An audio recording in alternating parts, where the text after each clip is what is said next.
Hi, this is Alex from phpacademy.org with a video tutorial for the new Boston.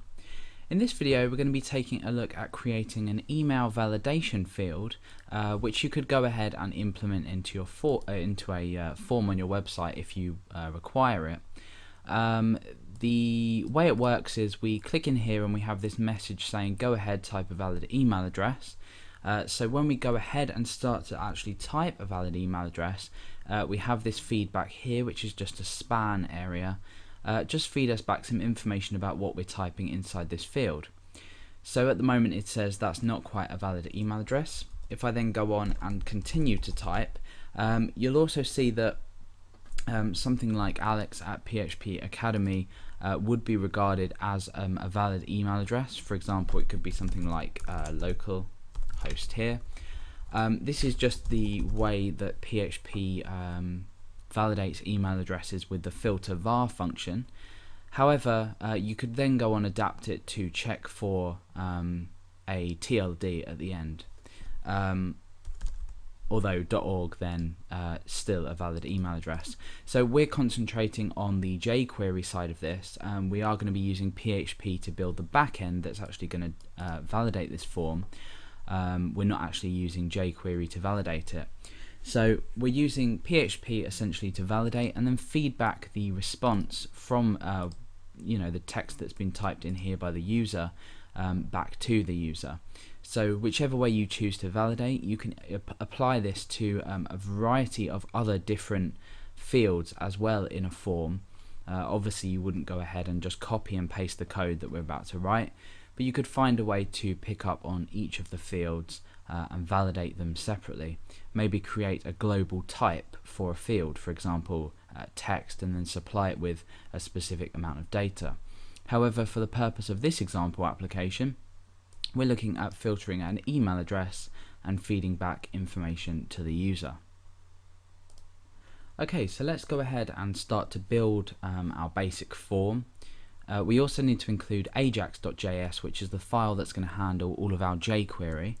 Then we're going to go ahead and a bit later on create a PHP file, which is going to be the file that processes all this information. Let's just take a look at our directory structure. We've got this folder called JS where this Ajax file is located, this one here, and obviously jQuery as well. We've already included jQuery into our page.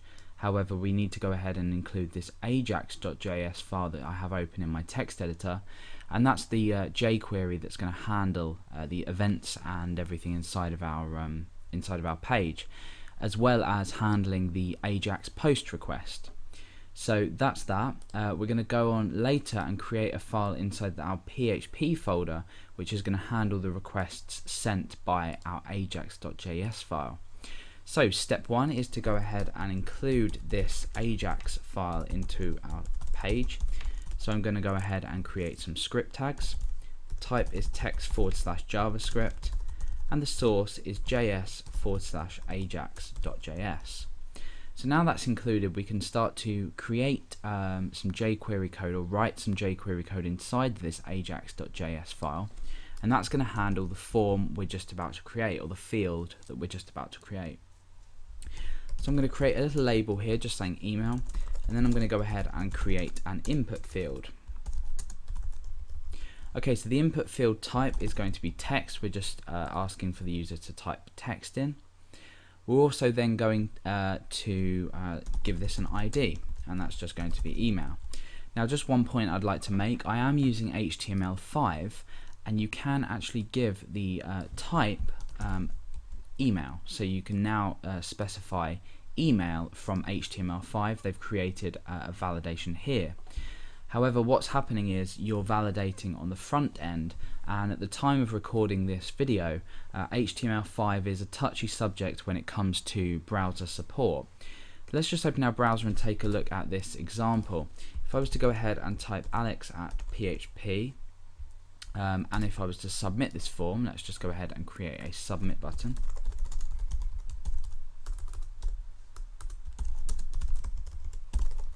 Okay, so if I was to go ahead and submit this form with just say Alex in here, we have this, or we should do anyway, it's because we're not using a form. Let's just, there we are.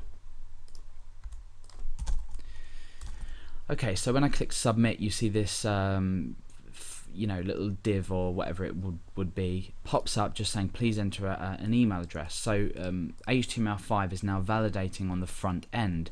Now the downfall to this that I've already explained is that HTML5 is not entirely compatible at the time of recording this video. So depending on when you're watching it, HTML5 is one of them things that is not compatible with some browsers in some areas. The other reason is that back-end validation is generally more reliable and can be tailored with regards to exactly what you want to look for. If you were to do everything in JavaScript, if you were to do all the email validation in JavaScript, users would be able to get around this. So we need to validate in the back end somehow. So that's just a quick explanation as to why this example is in place. We're going to keep this as type text just so the user can type some text in. And if you are choosing not to use HTML5, then this method will be useful to you. Okay, so now that we've done that, let's just refresh. We've already seen this somewhat.